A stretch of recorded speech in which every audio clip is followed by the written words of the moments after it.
There's a question I received. It says, what do you think about white dudes studying Chinese, Japanese, Thai martial arts? You seem to be very conservative about your own culture, and I fully understand and respect that. What is your opinion about Western foreigners who dedicate themselves to the same discipline as you, for example? I'm a white dude myself, and I've studied different martial arts for most of my life, more or less seriously, but I've been serious about my training and studies for the past few years. None of the martial arts I've looked into were from my own culture, and I feel sadly there's a lot of racism and hate towards people like me who are deeply interested in cultures that are not our own. When we don't care that much about a certain culture, it makes us ignorant racists. But when we are interested, they say we are appropriating other cultures, and we fall into the stereotype of the white colonist who steals everything. For my part, I'm not claiming anything. As I said before, I see myself just as a student, always ready to learn and to re-question my own previous knowledge. I think nothing is absolute, and I don't pretend like I know everything about anything. I'm just really interested in different aspects of many martial cultures, and I feel like your opinion would help me understand my position or the role I must take in the whole picture. Since you have a lot of wisdom and your vision is directed towards the truth, I respect you a lot for being true to both yourself and to your culture. Thank you in advance for your time and for what you do in general. I wish you well and hope we can discuss more in the future. Alright, so when he's talking about white guys, I'm just gonna say all in one, people that are non-Asian. So let's direct the questions towards people that are non-Asian. So that includes the white, black, Hispanic, everybody that's non-Asian studying the Asian martial arts. Martial arts, in my eyes, comes from the East. You know, it's originated from the Eastern ways. Now there's certain countries that are well known for what they're good at. So India would be known to be for yoga, for example. And there's a lot of non-Asian people, white people or whoever, that are running yoga studios in America, for example. And as far as the Asian martial arts, there's a Chinese martial arts in China, there's a Japanese martial arts in Japan, there's the Korean martial arts, in Korea, Thai martial arts in Thailand. Now, when you talk about those countries and those martial arts being, exported into America, they are trying to bring their culture to America. So what makes sense is a Chinese person, he could be an immigrant or he could just be somebody who's coming from China into America to share a part of his culture, a part of his art from his country to this country. Alright, so if you are Japanese, you'd be coming from Japan to share the Japanese martial arts to Americans. If you're Chinese, you're from China, you come from China to share the Chinese martial arts to Americans. You're a Thai person come from Thailand to share the martial arts to Americans. Now, if you're an American and you're non-Asian, you have no roots in the Asian cultures. It's not in your blood. Okay, so what's in your blood is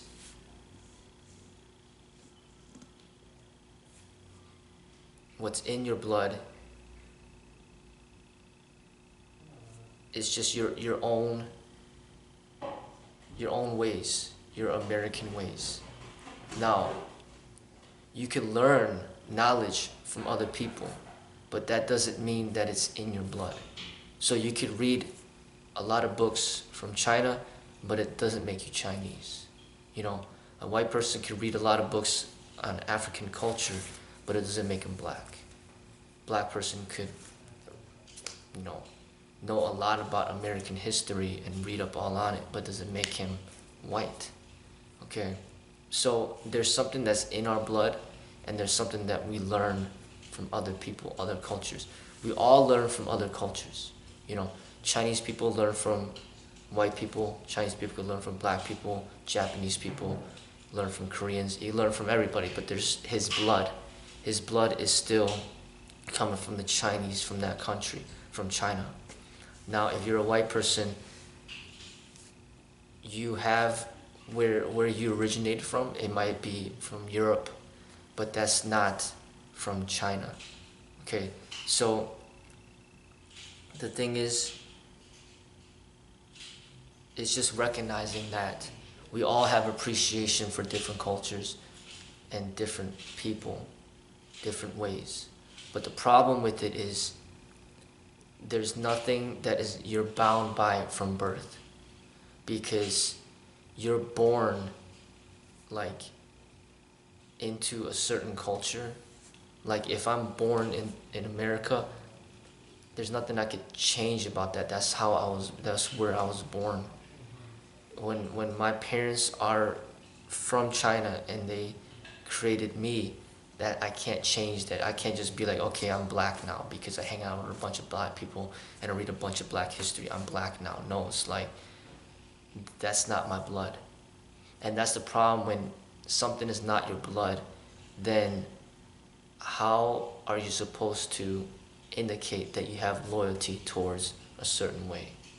Because if you study the Chinese martial arts for 1 year, next year you study the Japanese martial arts, the year after that you study the Korean martial arts, where is your loyalty to whatever art that you're supposed to represent from whatever culture?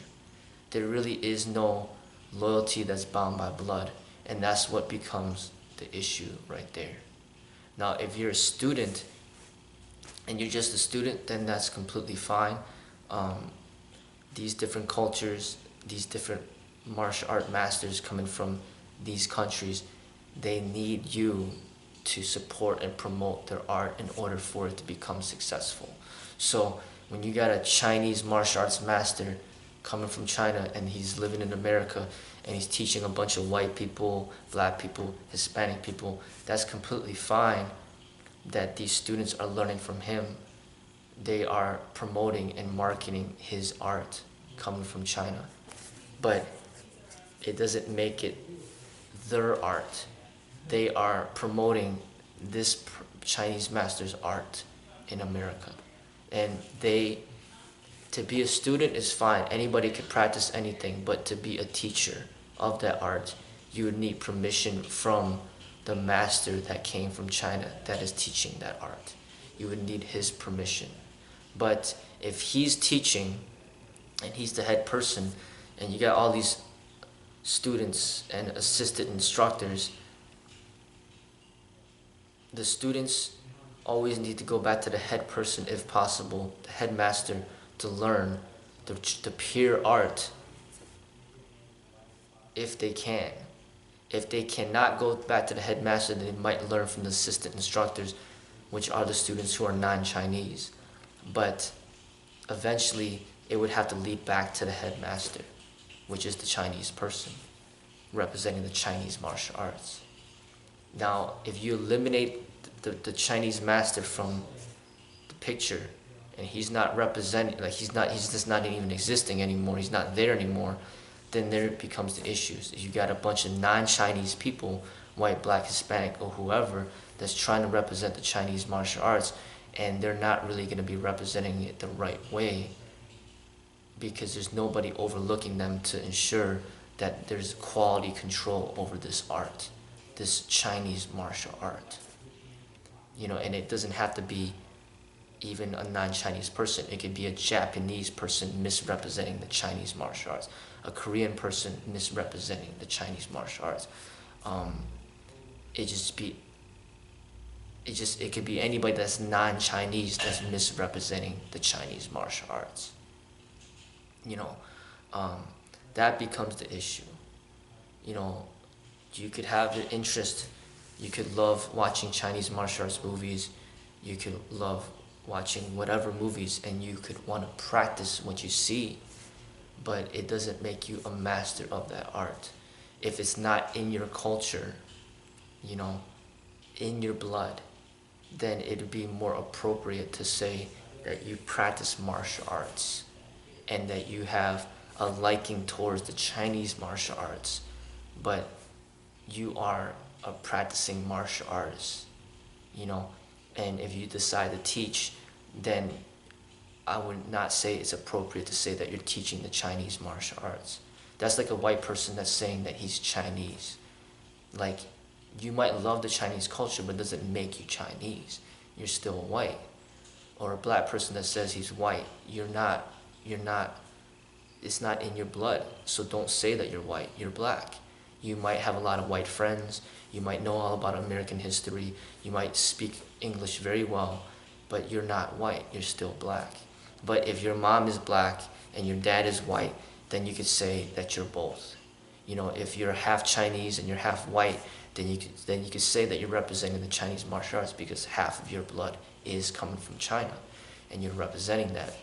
Now, if your master is living, and he's a Chinese martial arts, he's a Chinese person teaching the Chinese martial arts, and he gives you permission to teach, to spread this art, then that has to be verified. If you're a white person training in a Chinese martial arts school, you've been training there for 15 years, and then you got the Chinese person that is the master, and he says that you are the assistant instructor, you're running this other school, then all the students that you gather have to see that master to know that a Chinese person is heading, that you're under the direction of a real legit Chinese master who has gave you permission to share the art that he has shared with you. But if the Chinese person is missing, you cannot go around saying that you're representing Chinese martial arts when there's nobody there to verify that this Chinese martial arts that you're claiming to represent is really authentic. So we use the example of Bruce Lee. You know, he's not here right now, but he has books out there, he has movies. So it doesn't give the right for a white person, a black person, a Hispanic person to read his books, watch his movies, and then all of a sudden say that they're representing the Chinese martial arts, or more specifically, that they're representing Jeet Kune Do. That's not right, because they didn't get permission from Bruce Lee himself. And it doesn't even have to be a non-Chinese person. A Chinese person cannot read Bruce's books, watch his movies, and say that he's representing, Jeet Kune Do. They could say that they're representing Chinese martial arts, because if they're Chinese, then they're representing Chinese martial arts. It's the culture is already in their blood. They are Chinese, and they're sharing a part of the Chinese martial arts because he is Chinese. So he's a Chinese person expressing a part of the Chinese martial arts, and that's what you're learning. But he cannot say that he's representing Jeet Kune Do because Bruce Lee has to give him permission to represent that. So in order to do it properly, you need to surrender to a master of the martial arts coming from the country of which you wish to represent.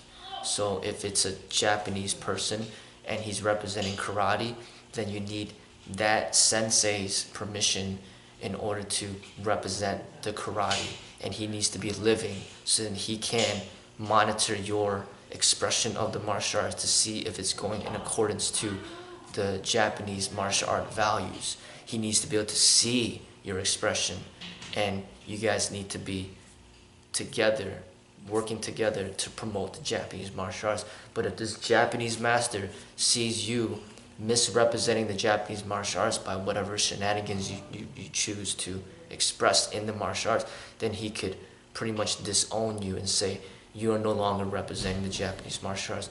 Do not say that you're representing karate. You could say that you're representing your own self-defense methods, your own martial art methods, but you're not representing karate because you're not living up to the standards of what we hold to be important within the Japanese martial arts ways. So it's a way of life. If you go visit other countries, you visit Japan, you see that they're going to live differently than how Americans live. But that's the quick thing on that. But that's it.